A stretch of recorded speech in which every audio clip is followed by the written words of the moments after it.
बच्चों अब बात कर रहे हैं ऑसिलेशन चैप्टर में 14.2 क्वेश्चंस की। जो 14.2 क्वेश्चंस में क्या बोला जा रहा है कि plot the corresponding reference circle. आपको करेस्पॉन्डिंग सर्किल ड्रा करने हैं और एसएचएम की इक्वेशंस दी जा रही हैं। अब की बार क्वेश्चन नंबर 10 में उल्टा कर दिया गया। 14.10 में क्या किया गया था, 14.11 में क्या किया गया था कि आपको बोला गया था सर्कुलर मोशन हो रहा है, ठीक है। एसएचएम की इक्वेशन चाहिए थी। इस क्वेश्चन में एसएचएम की इक्वेशन दी गई है, करेस्पॉन्डिंग आपको सर्कुलर मोशन बनाना है। तो सर्कुलर मोशन बनाने के लिए हर एक एसएचएम की इक्वेशंस के लिए सर्कुलर मोशन ड्रा करना पड़ेगा। तो मैं ड्रा कर देता हूं। देखो ये इस एसएचएम के लिए है और ये इस एसएचएम के लिए है सर्किल, और ये इस एसएचएम के लिए है, ठीक है। और यहां पर मैं ड्रा कर देता हूं इस एसएचएम के लिए ये सर्किल है। सर्किल में मैं ये पोजीशंस भी बना दे रहा हूं। देखो ये मैंने ड्रा कर दी, ठीक। इतना करना पड़ता है क्योंकि ये एसएचएम की इक्वेशंस हैं, आपको करेस्पॉन्डिंग रेफरेंस सर्किल बनाना है। तो ये आपके लिए मैंने सर्किल्स ड्रा कर दिए। अभी इतना पता है कि जो एसएचएम का एम्पलीट्यूड होता है वो रेफरेंस सर्किल का रेडियस होता है, ये भी आपको पता होगा। अब इन सब चीज़ों को डील करने के लिए, समझने के लिए पहले मैं एक बार फिर से कंसेप्ट को बता देता हूँ। देखो आप इन तीन फिगर को जरा वॉच करो। एक फिगर ये, एक फिगर ये और एक फिगर ये। यहाँ तो मैंने 4 फिगर बनाए थे, फिर से मैंने 3 फिगर बना दिए। मैं क्या कह रहा हूँ कि पार्टिकल एंटी क्लॉकवाइज मोशन कर रहा है। कैसा कर रहा है? एंटी क्लॉकवाइज, ठीक है, एंटी क्लॉकवाइज कर रहा है। और ये मैंने आपको कंडीशन दे दी कि अगर पार्टिकल यहाँ पर है, कहाँ पर, इन जगह पर है, और एंटी क्लॉकवाइज मोशन कर रहा है, मतलब इधर मोशन कर रहा है या इधर मोशन कर रहा है, यहाँ पर हो पार्टिकल या यहाँ पर हो, तो सिर्फ एक ही इक्वेशन यूज करनी है। क्या? X T is equal to plus minus A sine omega T. Phi नहीं होगा। पार्टिकल अगर यहां पर या यहां पर बैठा है तो नहीं होगा फेज। लेकिन अगर पार्टिकल यहां पर हो या यहां पर हो, यहां पर हो या यहां पर हो, यहां पर होगा तो क्या आएगा? Minus A sine omega T. देखो इस पॉइंट पर होगा तो यही फॉर्मूला लगेगा। लेकिन अगर इनके बीच में, इस पॉइंट के और इस पॉइंट के बीच में आ जाएगा तो यहाँ प्लस फाई या माइनस फाई आ जाएगा। अब वो कैसे आएगा वो मैं क्वेश्चन के थ्रू आपको समझाऊंगा। फिलहाल आपको ये समझना है, इस पॉइंट के लिए माइनस में आएगा और इस पॉइंट के लिए क्या आएगा? यहाँ पर प्लस ए साइन ओमेगा टी आएगा, क्योंकि यहाँ प्लस माइनस ए लिखा हुआ है, ठीक है।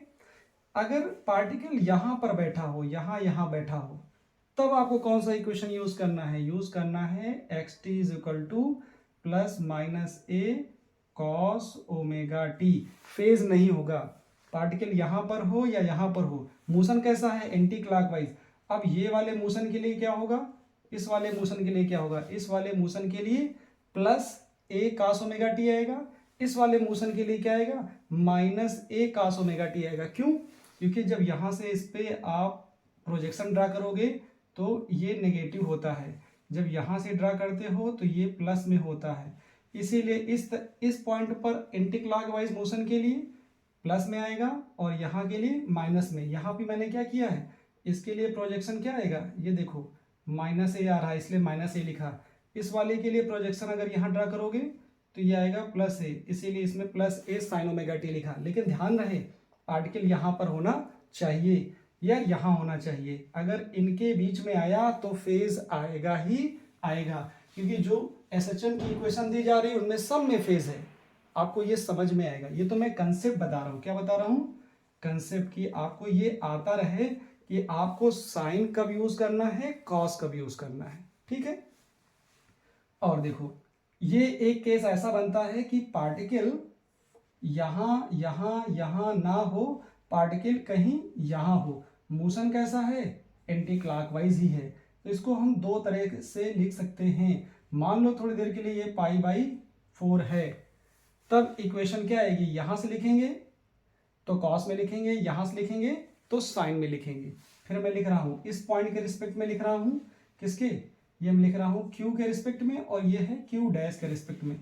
क्यू के लिए क्या आएगा, फॉर क्यू, अगर मैं क्यू के लिए आपको समझाऊं तो क्या आएगा, क्यू के लिए आएगा, देखो इसके लिए प्रोजेक्शन यहाँ पे आएगा तो ये आएगा प्लस ए, कितना आएगा प्लस ए, तो यहाँ कॉस के लिए लिखना है तो ऊपर है तो क्या आएगा X T is equal to plus A cos, और क्या आ जाएगा ओमेगा टी प्लस ऊपर है तो पाई बाई 4 आएगा, ठीक है। लेकिन अगर यही पार्टिकल यहाँ पे होता तब क्या आता, तब ये माइनस में आ जाता और सब कुछ सेम रहता।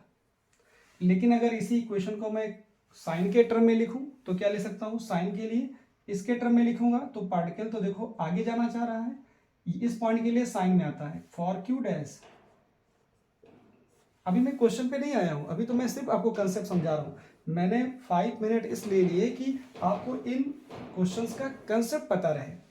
क्यू डैश कितना है, क्यू डैश क्या है, इसके लिए अगर लिखना चाहते हो, इसके लिए ये वाला पार्टिकल पीछे है, इसका मतलब यहाँ पे आप लिखोगे तो X T is equal to आएगा, X T is equal to आएगा, देखो इसके इस पार्टिकल के लिए इसके रिस्पेक्ट में तो क्या आएगा, ये पीछे है और सारी चीजें वही हैं, प्रोजेक्शन यहीं पे आ रहा है, क्या आएगा ए प्लस ए रहेगा, साइन रहेगा, ओमेगा टी रहेगा, लेकिन ये इस पार्टिकल के लिए पीछे है, कितना पीछे है पाई बाई 4। आंसर में कोई फर्क नहीं है, केवल साइन और कॉस को देखना है बस। अगर ये चीज आ रही है और साथ में इन दोनों का क्या मतलब समझ में आया, जो जनरल इक्वेशन होती है, जनरल इक्वेशन होती है किसकी, जनरल इक्वेशन फॉर एसएचएम क्या होता है, जो एसएचएम की जनरल इक्वेशन है वो क्या होती है, वो यही होती है, या तो X T is equal to लिखा होगा क्या plus minus A sine omega T plus minus 5 होगा, या फिर लिखा होगा X T is equal to plus minus A cos omega T plus minus 5। अगर इन दोनों में से कोई इक्वेशन मैच कर रही है तो वो एसएचएम है, नहीं तो बना लेंगे। चलो अब हम क्वेश्चन की बात करते हैं। ये तो था कंसेप्ट। इस कंसेप्ट को इन्वॉल्व करिए यहाँ पर, और क्या क्या निकालना है जरा देखो। आपको निकालना है रेडियस ऑफ सर्किल, क्वेश्चन में पूछा गया radius of circle, angular speed of rotating particle 2, और सेंस ऑफ डायरेक्शन आपको दे ही दी गई है, और पूछा जा रहा है indicate the initial position of particle. बहुत इंपॉर्टेंट बात कि फिगर में ये भी बताना है कि पार्टिकल इनिशियली कहां पे है। चलो क्वेश्चन को देखो पहले, क्या ये वाला part general equation for SHM से मैच कर रहा है क्या, प्लस माइनस ए ठीक है, साइन ओमेगा टी प्लस 5 बिल्कुल मैच कर रहा है, एज इट इज लिख लो। क्या क्या लिख लो, देखो ये क्या है X T is equal to, देखो यहां से क्या आया X T is equal to minus A मिल गया, साइन ओमेगा टी प्लस 5 मिल गया है। चलो यहां देखो क्या आया, ए की वैल्यू कितनी आ गई, ए की वैल्यू जो होगी वही रेडियस की वैल्यू होगी, और वो कितनी है, वो यहां पर है 2। अब यहां पे लिखा था कि x किस में है, सेंटीमीटर में है, तो सेंटीमीटर लिख दिया। अच्छा अब यहां देखो ओमेगा कितना है, ओमेगा है आपके पास 3 क्या होता है, रेडियन पर सेकेंड होता है। इससे आप टाइम पीरियड भी निकाल सकते हो, अगर चाहो तो आप निकालना, क्या निकाल सकते हो, टाइम पीरियड। टाइम पीरियड क्या होता है, t इज इक्वल टू होता है 2 पाई अपॉन ओमेगा, तो यहां से देखोगे 2 पाई बाई 3, ये क्या आ जाएगा, सेकेंड आ जाएगा, ठीक है। 2 पाई अपॉन ओमेगा होता है। अच्छा अभी क्या चाहिए आपको, अभी आप ये देखो कि एम्पलीट्यूड नेगेटिव है, एम्पलीट्यूड नेगेटिव है, और रोटेशन कैसी है, फिक्स है, कैसी है, एंटी क्लॉकवाइज है। तो इसका मतलब सभी में एंटी क्लॉकवाइज है, क्योंकि लिखा है इन ईच केस, तो आप सब में एंटी क्लॉकवाइज लगा दो। कौन सा केस है, साइन का है, ध्यान रखना कौन सा केस है, साइन का। तो साइन के लिए केवल ये पॉइंट होता है या तो ये पॉइंट होता है। तो जरा देखो इस पॉइंट पर एंटी क्लॉकवाइज या तो इधर होगा या फिर इधर होगा, दो हो सकते हैं। अब इन दोनों में से कौन होगा, पहले इसको पकड़ो। यहां पर एम्पलीट्यूड क्या है, नेगेटिव है। यहां पर अगर प्रोजेक्शन आप ड्रा करते हो तो क्या आएगा, प्रोजेक्शन यहाँ पे आएगा प्लस है, और यहाँ पे प्रोजेक्शन ड्रा करते हो तो आता है माइनस है। इसका मतलब ये वाली बात गलत है, फिगर में ये वाला पार्ट नहीं होगा। कौन सा होगा, सिर्फ ये वाला होगा। अभी देखो, अभी कितना है, फेज कितना है, फेज है π/3। इसका मतलब है कि जो फेज है π/3 वो क्या आएगा, पार्टिकल एंटी क्लॉकवाइज जा रहा है, और फेज कितना π/3। तो आप क्या करोगे, यहां से देखो ऐसे करो, ये आया, ये फेज कितना है आपके पास π/3 आ गया। कितना आया, फेज π/3 आ गया। किस पार्टिकल के लिए, आप इसके रिस्पेक्ट में रख ले हो, देखो इसके आगे है इसलिए यहाँ पर प्लस है, पीछे होता तो माइनस होता। मैंने इस वाले पार्टिकल के लिए ये पोजीशन सेलेक्ट करी, क्यों, क्योंकि इसके लिए एम्पलीट्यूड नेगेटिव है, इसके लिए एम्पलीट्यूड पॉजिटिव आ जाता, इसलिए मुझे ये नहीं बनाना चाहिए। डायरेक्शन मैं लगा दे रहा हूँ, लेकिन ये सेलेक्ट नहीं करूँगा, मुझे सेलेक्ट यही करना है, और यहीं पर मैं लिख दूंगा t=0। पार्टिकल की जो इनिशियल पोजीशन है वो ये है, एम्पलीट्यूड मैंने बता दिया, रेडियस बता दी, एंगुलर स्पीड बता दी, टाइम पीरियड भी बता दिया। समझ में आया, पहले इसको एक बार देख लो, किसी को कोई डाउट है, समझ में बात आ रही है। चलो, अब आपको इतनी बात समझ में आ गई तो इस क्वेश्चन को जरा देखो, क्या ये इन जनरल इक्वेशन से मैच कर रहा है, बिल्कुल नहीं कर रहा है, कर रहा है क्या, हाँ कर रहा है, लेकिन यहाँ पर आगे पीछे है। जरा इसको चेंज कर लो थोड़ा, यहाँ पे मैथ्स का एक फॉर्मूला लगा दो। क्या होता है आपको पता होगा, कॉस माइनस थीटा की जो वैल्यू होती है वो होती है क्या, कॉस थीटा होती है। यहाँ पे इसको थोड़ा चेंज कर लो, क्या आ जाएगा, यहाँ पे आएगा कॉस, इसके आगे कुछ नहीं तो 1 लिख लो, यहाँ पे आएगा माइनस, यहाँ पे आ जाएगा कितना, यहाँ पे माइनस लगा दोगे तो देखो यहाँ माइनस लगाओगे तो ये हो जाएगा t-π/6 ऐसे हो गया। तो cos माइनस थीटा, तो cos माइनस थीटा जो है वो cos थीटा के इक्वल होता है, तो x इक्वल टू हो जाएगा 1 cos, और यहाँ से आ जाएगा t-π/6 आ गया। अब ये हमारे इक्वेशन से, जनरल इक्वेशन से बिल्कुल फिट हो गया, ओमेगा टी ±5 के टर्म में आ गया। जरा देखो यहाँ पर जो एम्पलीट्यूड है वो कैसा है, एम्पलीट्यूड हमारे लिए कितना है, जो एम्पलीट्यूड है वो +1 है, यही रेडियस है, यही रेडियस है। अच्छा, ओमेगा की वैल्यू कितनी है, ओमेगा की वैल्यू 1 है, तो 1 क्या आएगा, रेडियन पर सेकेंड आ जाएगा। अगर ये 1 ओमेगा आ गया है तो टी भी निकाल सकते हो, t इक्वल टू 2π/ओमेगा, तो 2π/1, तो 2π सेकेंड आ जाएगा। इसमें भी कोई दिक्कत है नहीं आपको। चलो यहाँ तक बात आई, ये यहाँ से r की वैल्यू कितनी आई थी, r की वैल्यू आ जाएगी 1 सेंटीमीटर। आपको r मिल गया है, ओमेगा मिल गया है और t मिल गया है। क्या चाहिए, फिगर में बताना है पोजीशन ऑफ पार्टिकल, और ये तो पता है कि एंटी क्लॉकवाइज रोटेशन हो ही रहा है, एंटी क्लॉकवाइज हो रहा है। तो कहाँ पे है, जरा देखो कॉस का है, तो ये वाली पोजीशन आपको नहीं लेनी है। कौन सी नहीं लेनी है, ये और ये नहीं लेनी। कॉस के लिए केवल यही प्रिस्क्राइब्ड है, यही डिस्क्राइब्ड है, इतना याद रखना है। इसलिए मैंने बता दिया कि अगर ये पोजीशन लेनी है तभी कॉस आता है, और ये पोजीशन लेनी है तभी साइन आता है। देखो जरा सा, अब एंटी क्लॉकवाइज है, पार्टिकल या तो इधर जा रहा होगा या तो पार्टिकल इधर जा रहा होगा। अब आपको सोचना है कि पार्टिकल इसके लिए ये सूटेड है कि ये सूटेड है, कौन सा, ये वाला पॉइंट या ये वाला पॉइंट इसको डिस्क्राइब कर रहा है। तो देखो यहाँ पे क्या एम्पलीट्यूड पॉजिटिव है, यहां से अगर मैं प्रोजेक्शन इस पे ड्रा कर देता, अगर मैं प्रोजेक्शन इस पे ड्रा करूं तो यहाँ पे एम्पलीट्यूड नेगेटिव आएगा, यहाँ तो पॉजिटिव है। यहाँ पर अगर मैं देखता हूँ एम्पलीट्यूड इधर के लिए इस डायरेक्शन में, तो यहाँ पे एम्पलीट्यूड क्या आएगा, +a आएगा। एम्पलीट्यूड पॉजिटिव आने का मतलब है कि ये वाली सिचुएशन ही होल्ड कर रही है, तो ये वाली तो नहीं है, चलो ये वाली नहीं है, इसको मैंने छोड़ दिया, ये वाली नहीं है, यही वाली है। अच्छा, अब इधर देखो, यहाँ से कितना -π/6 है, फेज क्या है, फेज पीछे है, कहाँ है, फेज π/6 माइनस में है। अच्छा, फेज माइनस में है, इसका मतलब क्या हो गया, इसका मतलब है कि अभी ये वाला टर्म ऊपर नहीं बनाओगे, कहाँ बनाओगे?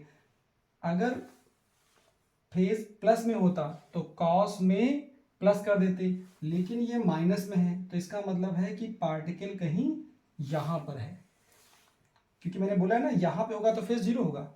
पार्टिकल कहाँ पे है? इस पार्टिकल के लिए भी देखो ए पॉजिटिव आ रहा है और पार्टिकल इस तरह मूव कर रहा होगा, तब भी भाई एंटी क्लॉकवाइज तो मूव कर रहा है। तो मैंने क्या बोला कि इस पॉइंट के लिए ऊपर के लिए कॉस में प्लस होगा, नीचे के लिए माइनस होगा। तो कितना माइनस करना है वो जरा देखो, यहाँ बताया ही जा रहा है। ये कितना है? Pi by 6। ये कितना दिया गया? Pi by 6।